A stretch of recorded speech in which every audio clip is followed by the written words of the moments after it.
say something? Okay. Yeah. Okay. Can you Okay. hear me? Yeah. All right. All right. Hey, man, long time no see. I know it's been a little Like, while for sure. like I know I just went through a huge move, finally getting settled in over here. Yeah. Yeah. So glad to reconnect. Yeah, yeah, for sure. Yeah, well, I know that you had a lot going on, so try not to put too much pressure on you for something that's like, really just a hobby, and so Yeah. I didn't want to, I wanted to give you enough time. So I'm glad your move, went good and everything. So Yeah. Yeah. It's been about, I guess, just a little over 2 months, yeah. maybe.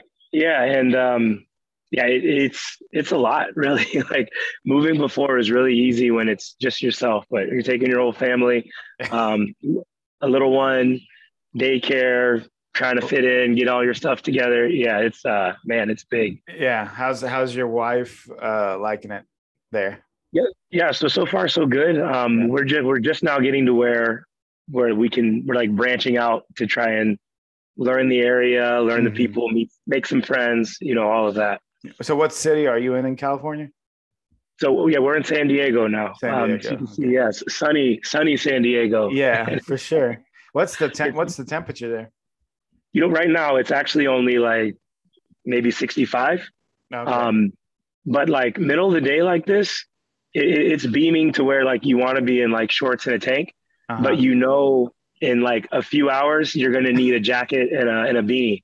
because as soon as that sun goes down, like the dry air here, it's super cold.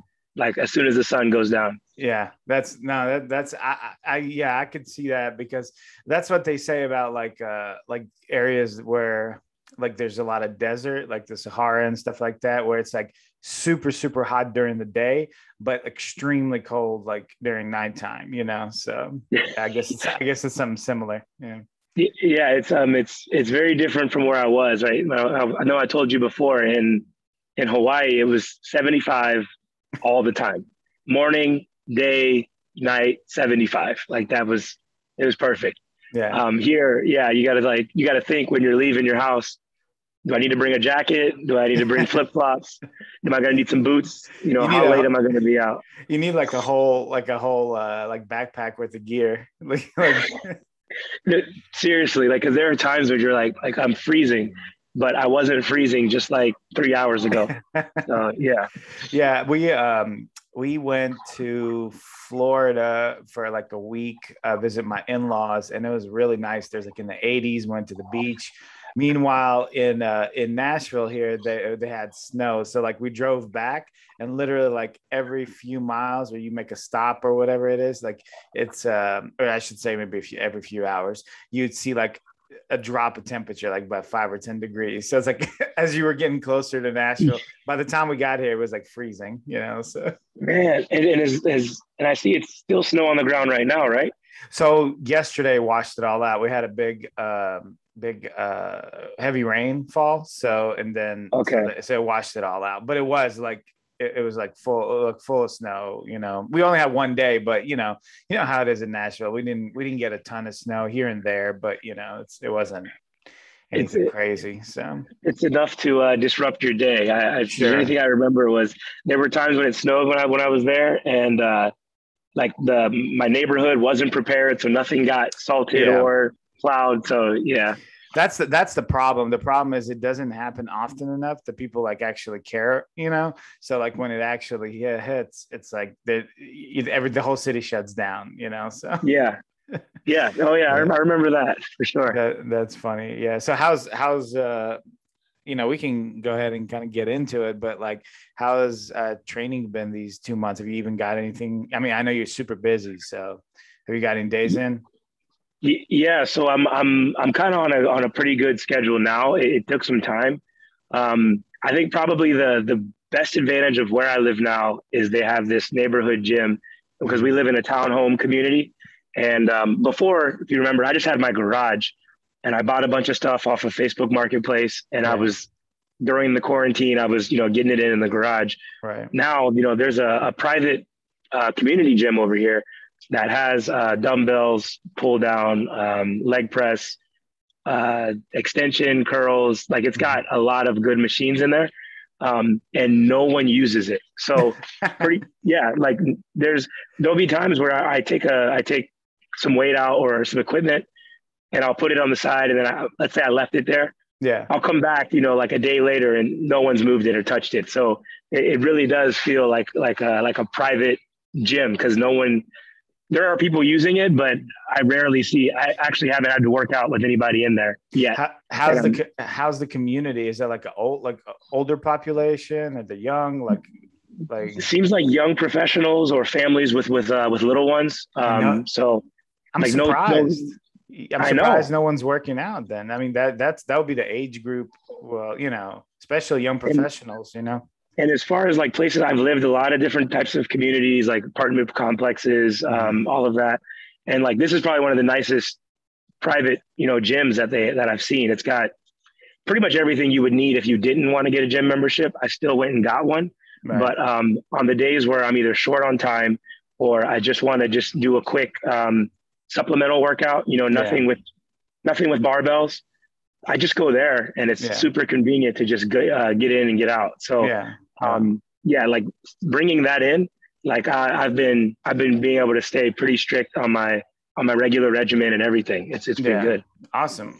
Yeah. You said you got a gym membership. I know one of the subjects you wanted to talk about was like fitness clubs versus gyms. So I didn't even, when you brought that up, I didn't even like think about it. Like I didn't even know that there was a difference. It's like, I thought it was just another name for the same thing, Well, like when I think of fitness clubs, I just mean like those national brands. So I actually, so LA Fitness, Planet Fitness, 24-hour. What's that other one that's kind of like it's usually a small hometown gym, but like they don't have anybody in there. I forget what those ones are called. Anytime or something like that? Anytime. Yeah. So those are like huge brands almost in every city. So I did reluctantly join a 24-hour. And I did it. I say reluctantly because I joined one in Denver, but I left that one, probably one of the better decisions I made, to join Armburst, where, that's the gym where Phil Heath trains. Yeah. And it's a bodybuilding gym specifically. When I finally got out of that 24-hour, it was like a whole new world of like gyms like opened up for me. So then when I went to Hawaii, I tried to look for that same thing and I found it. But here I had a choice. There is a gym here that's like super popular amongst the bodybuilders. But it was twice the distance from where I live. Yeah. So I was like, okay. And also the hours are, and usually with gyms like that, like the home community bodybuilding gyms, the hours are a lot tighter usually, instead of that wide open range. So I had to make the choice between either joining the 24-hour, which they open at 5 a.m. and they close at midnight, or going to this like spectacular, out of this world, whatever gym that is like more of an 8 to 5. Yeah. But it is a pretty awesome place. So I say reluctantly, but I think I made in the long run the better decision to go into the fitness club. But I will say I'm like a fish out of water in there. I'm back to where, you might be having a really good day on deadlift or squat. You're doing your thing, and then somebody pops in next to you on the rack right next to you, and you just get distracted by some of the foolishness, the nonsense. Yeah. That's how it was when I visited some of these gyms too, like the fitness clubs, and that's kind of how it was. It was like you would go in there and you would be the only one like that's actually looks like you lift in there. The rest of them look like they're just, how can I put this in? Like, obviously, like not everybody wants to be huge and muscular, right? But some people are just like going through the motions, right? Like when I work out, I don't go through the motions. I work out with intent.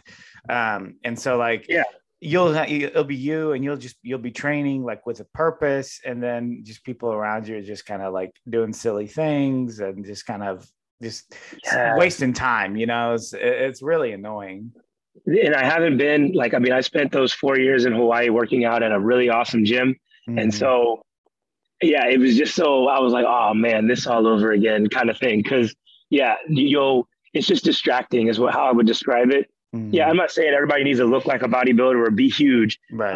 but like the people that are like super focused on their goals, like you're saying, Yeah. um, putting in like a lot of effort into their workouts, get in, get out, as opposed to someone sitting there on their phone and you're waiting Yeah. on the rack, or someone going in and doing something that they're only doing it because they saw it on their phone, and you're like, hey man, that's probably not a good workout for you, but do your thing.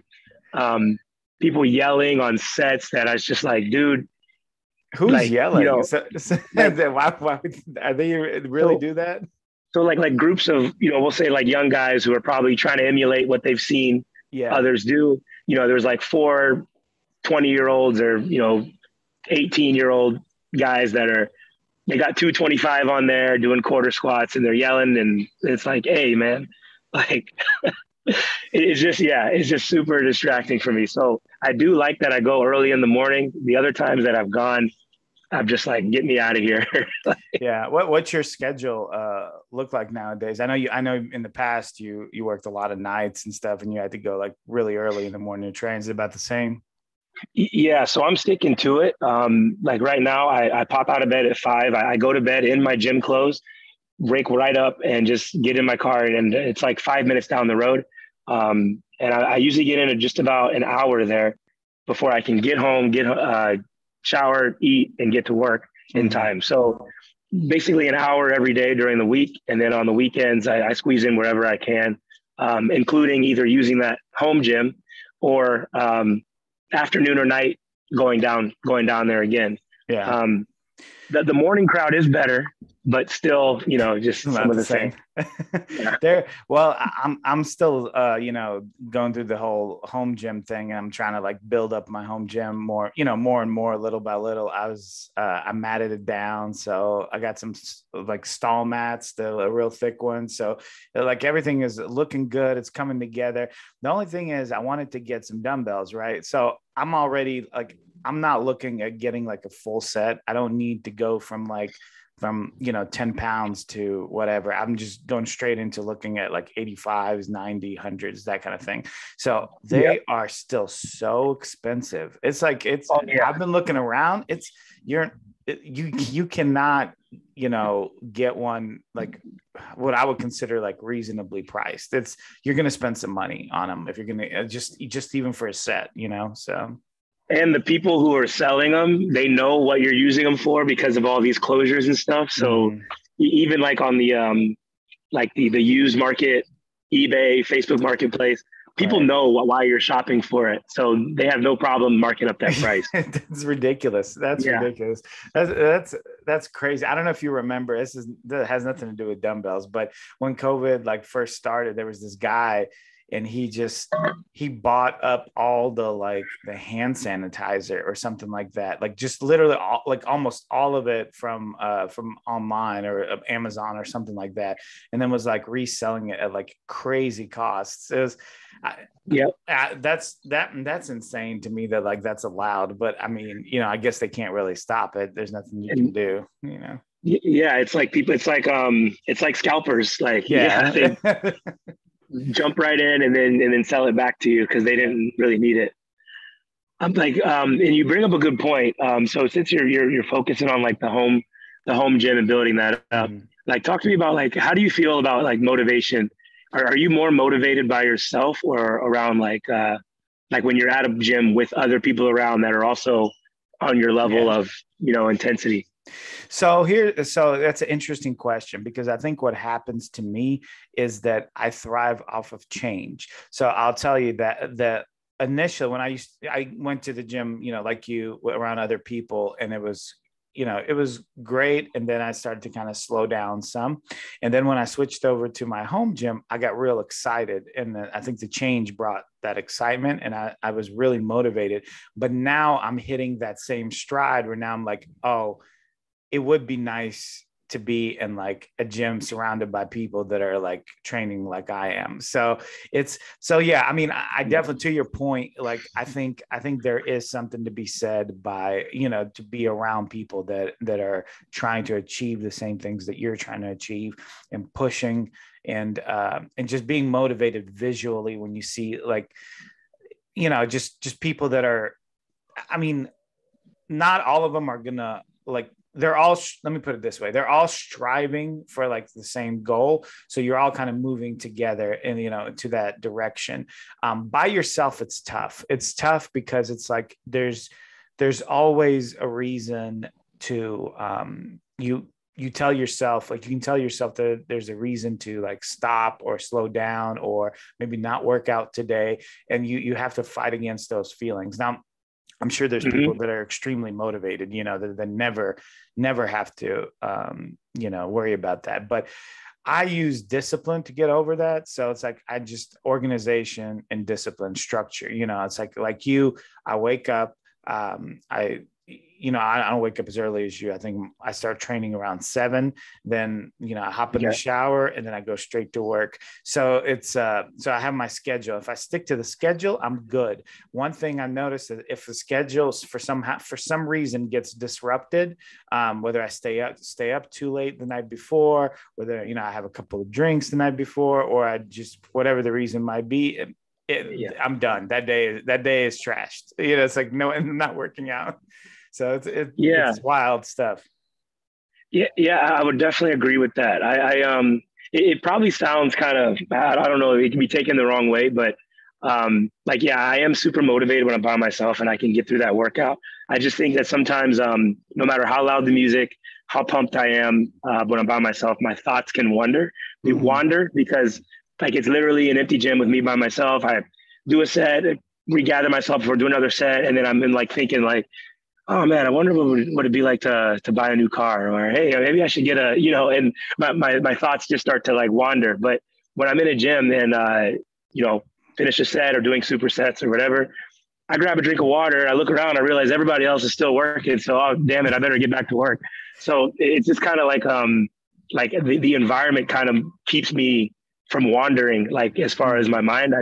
I feel like in an hour's time, I can get just as much done, like both, but just the clang and the bang in the background of a gym kind of just keeps that tempo for me a lot better than when I'm just by myself and to my own thoughts, so to speak.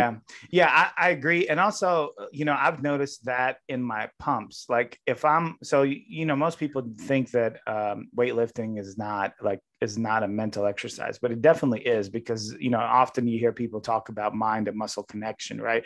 So it's like, to your point about your mind wandering, it's like you could lose that muscle, like mind muscle connection, and it's tough to keep that going. In a gym, it's with other people, it is easier for sure. So, and I notice it in my pumps, like I can do the same exercise, and if my mind is engaged, I have a much better pump.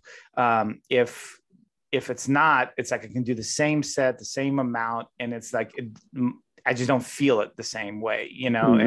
And I think in a gym, you definitely like get that ability to keep focused and, you know, keep your mind on the training. So yeah, I'm convinced that's why, like, even the pros who have the funds and have their own personal gyms and have these large homes and everything, like you know, just using Phil Heath, like for example, that's why they still go to the gym, even though, you know, he's driving 30, 40 minutes to get there every single day, maybe sometimes twice a day.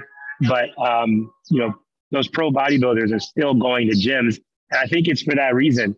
I really do.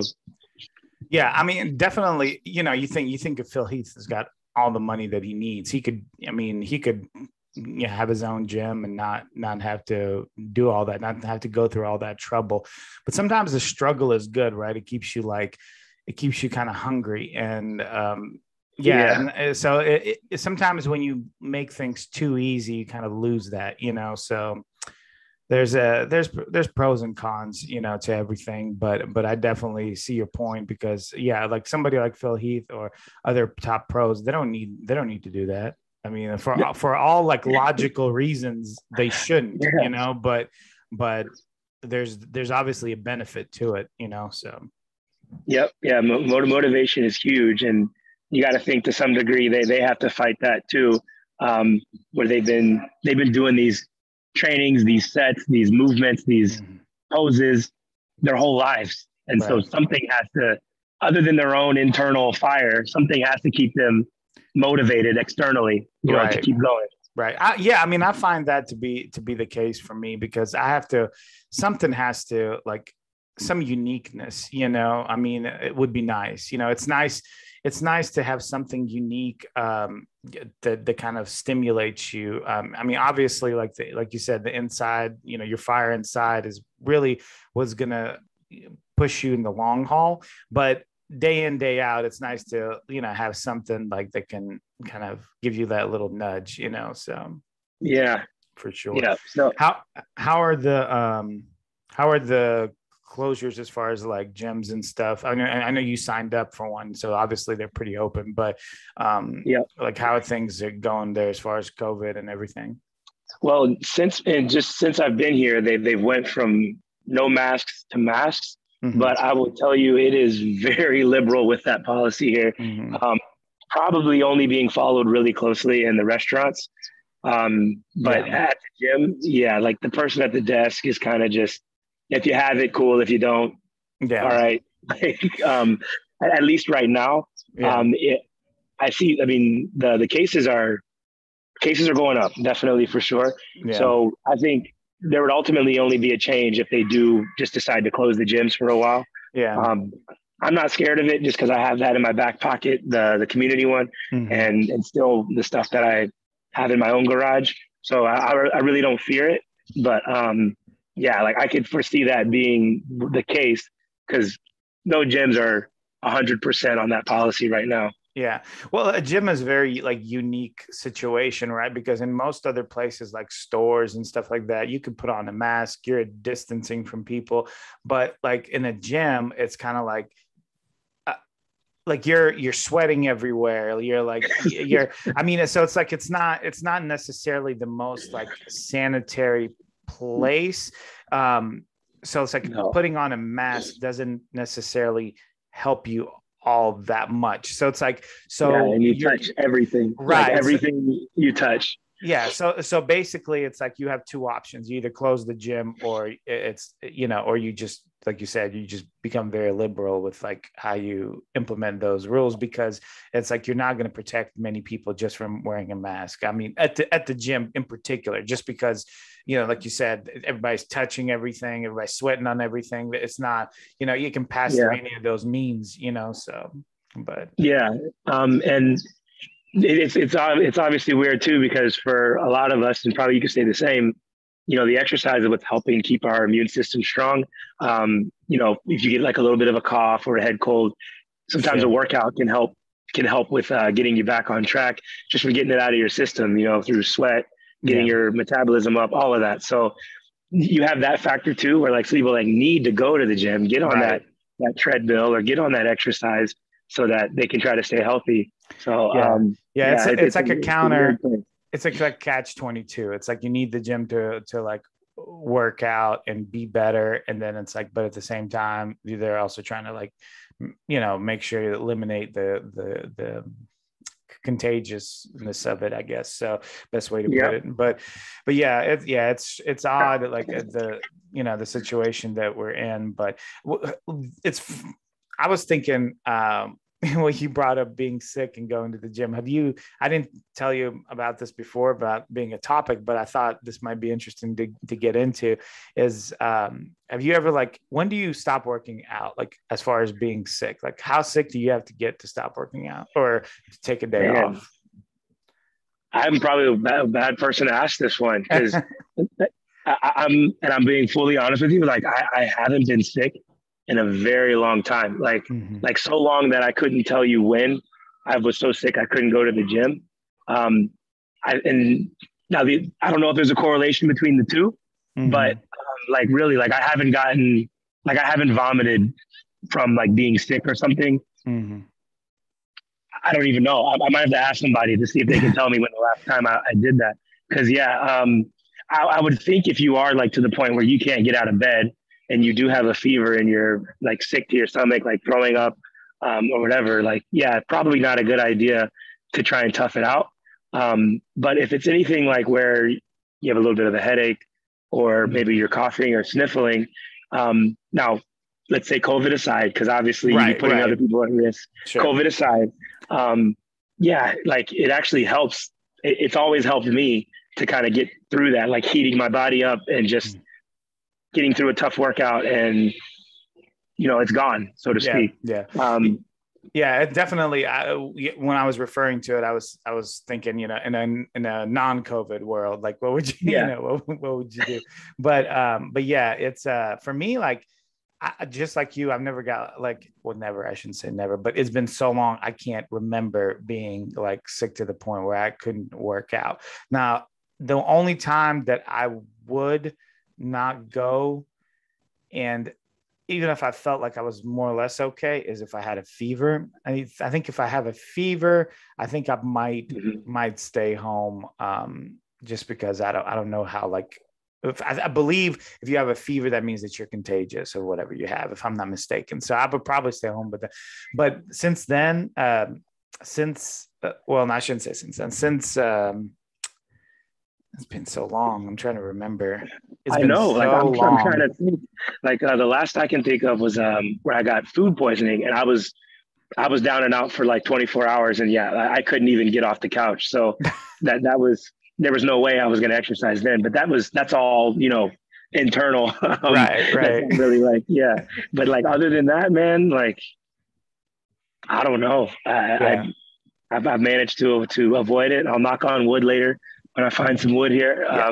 But I'd be yeah, cu- I'd it's be curious to know, like, amongst those that train hard, like how often do they get sick? I would think that number's got to be pretty low, just because working out and overall focus on health like helps you stay healthy for a longer period of time, especially when you're in your younger ages, when your immune system should be at its highest. and here's the thought too is like you said, that's pre-COVID.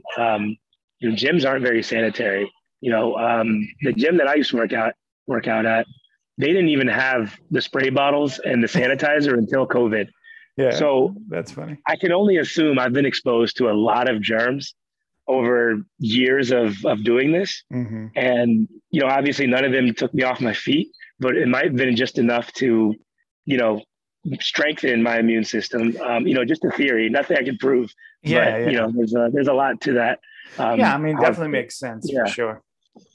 Yeah, Yeah. There's a definitely lot to makes sense. the unsanitary environment that if it doesn't knock you off your feet to some degree, it's got to be strengthening your immune Yeah. system. It's kind of that saying about what doesn't kill you makes you stronger. It's like if you find that just that right balance of like germs, where it's like not too bad where you get like sick, but enough to strengthen your immune system. Like that's Yep. so You've got two kids, right? One is a bubble boy whose parents clean everything for him, right?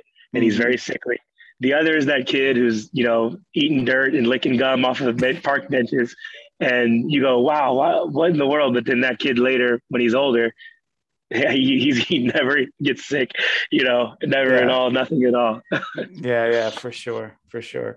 Yeah, man. So yeah, I remember there was another topic that I wanted to discuss. It was a topic that we were supposed to touch on before you made the huge exodus from Hawaii to California, but I think it had to do with a video that you saw with somebody with fake weights. Is that you recall anything like that? Yes, yes. It was. I think it was JJ Watt had a video Yeah, yeah, it was. where, yeah, because I always look closely. For one, I don't trust a lot of stuff I see when people are doing things for the internet. And I challenge people, even in videos that people post in where they say like this is the amount of weight, just inspect the video, look close, because sometimes they're just showing out for the views, and that's a whole career path.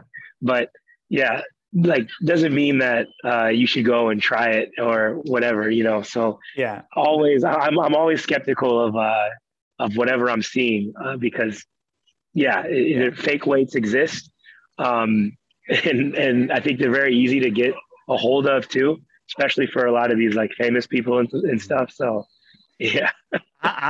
What's funny is that just until recently, fake weights didn't even come into my radar. Like I didn't even think, excuse me, I didn't even think about it. Like fake weights, like what, my mind just didn't even go there. And then I started seeing more and more like YouTube videos of people analyzing other people's workouts and pointing out and like figuring out that they're using fake weights.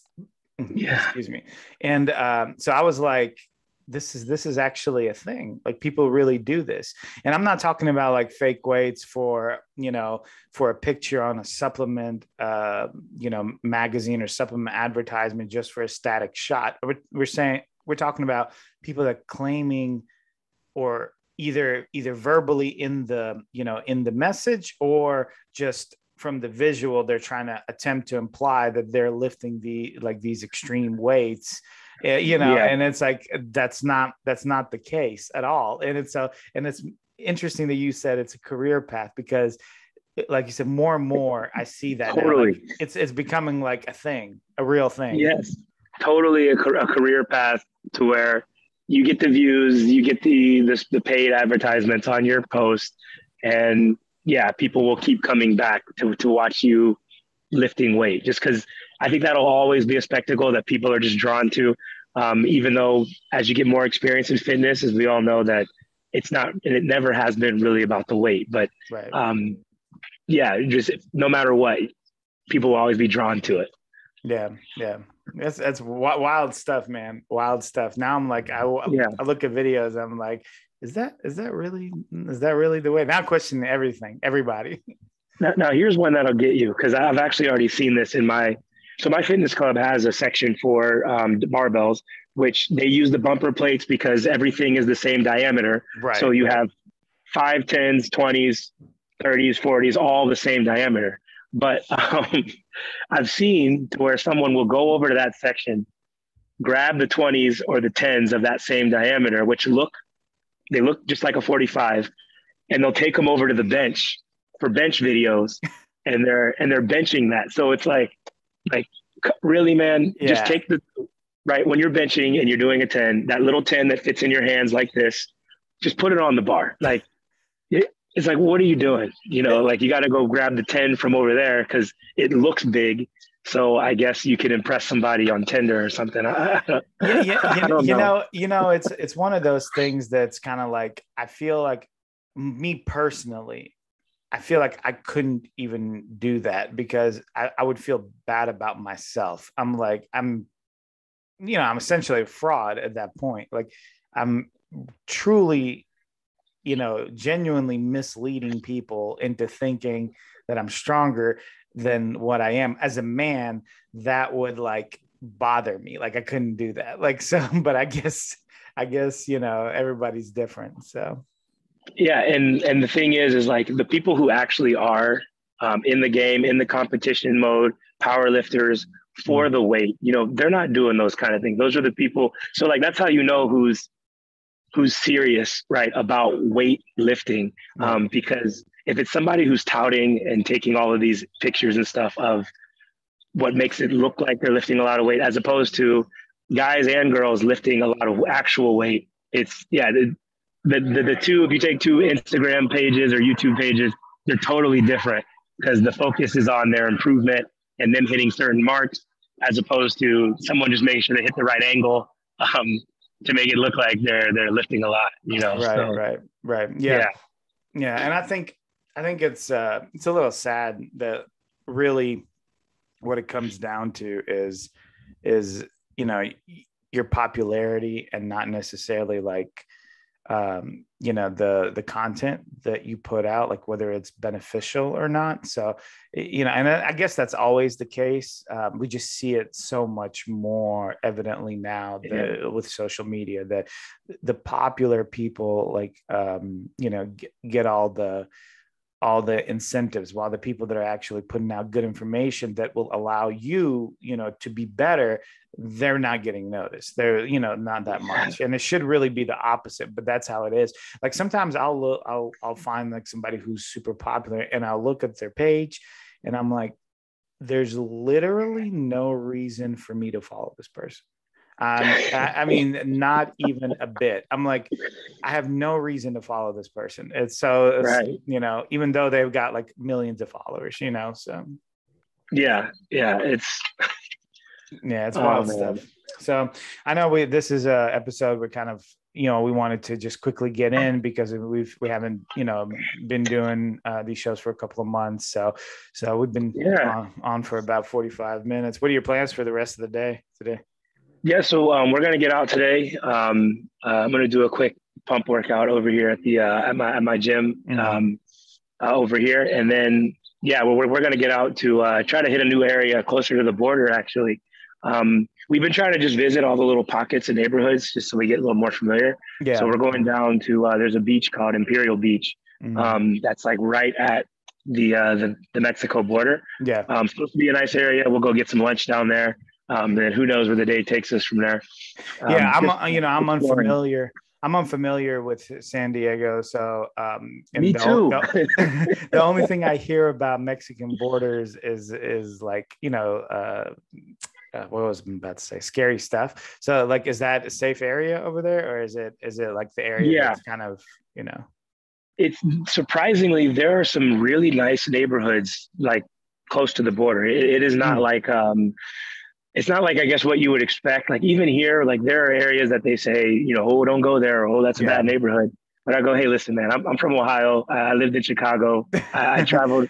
I crossed the Midwest a lot. I've been to Memphis. Okay, it's what you're describing. I'm telling you, is not as bad as you think. But even though for San Diego, that's I the get bad it. area. It's So relative. Yeah, it's relative. it's it's so relative. If you pluck someone out of that neighborhood and drop them in Northern Ohio or Gary, Indiana, they would be sweating. So Right, right. yeah. That's So, funny. so that's yeah, it is kind of funny for me. But yeah, like it's not that bad. And I'm gonna go down there, hopefully get some good photos of Yeah. it's like the southernmost beach down there, Uh-huh.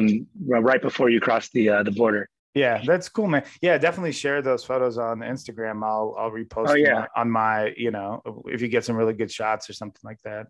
definitely. So Yeah, been trying to take my drone out, try to get some better photos, but there's so many bases and naval installments that, yeah, there's a lot of restrictions, a yeah, lot of restrictions here. don't get your drone shot down. They're gonna send an F-18 or F-16 to shoot your drone down. Yeah, it's crazy. Like they're like the FAA has like alerts that will come up on your screen and be like, you need to land or you can't go further than this point and stuff like that. Like I'll Mhm. take off and it'll say land, and it's like, all right, that's the end of that. Yeah, I have a funny story. So we went on a boat in Florida. My brother-in-law took us on a boat, and so we docked, and then another lady docked next to us, and she was walking ahead of us, and then all of a sudden, randomly, like she threw up a middle finger, and we're looking at each other like, is she throwing up to us? And then like somehow we figured out there was like a drone like flying. I guess she was flicking out the drone, but it was like there was like somewhere there was like a drone that somebody was flying. It's so crazy how that technology has like gotten so advanced now that like literally you can go to any like really any electronic store and get a decent drone for like relatively Yeah, inexpensive. yeah, they're not that expensive. I mean, the one that I have is like a pocket drone because it's real convenient to take on hikes or when Mm, we're out. And yeah, I mean, it's 30 seconds to get it up in the air. You can fly it pretty far unless there's some kind of restrictions. yeah, And yeah, and it's got a long flight time too. And I didn't pay very much for it. yeah. Just searching on Amazon, there's always sales and stuff coming up. So yeah, Very um, cool. Very but cool. they're also very easy to lose. That's Also, I would be upset if I to lost my lose. drone. That's I've almost lost this one like twice on low battery. So yeah, it's you got to be careful. so what you're saying is they're running out of battery as you fly them, and if they're too far out, like they can just drop. I, I will say both times it was mostly my fault because I wanted to risk it for the photo. Uh-huh.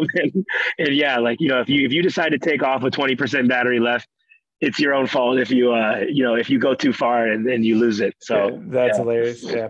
Well, hey man, I appreciate your time. I'm not gonna take up too much. I know you got a pump yes, workout and yes. go take some pictures, brother. Okay, hey, we'll connect again soon. All right, Absolutely, man. Take care. all right. Take care.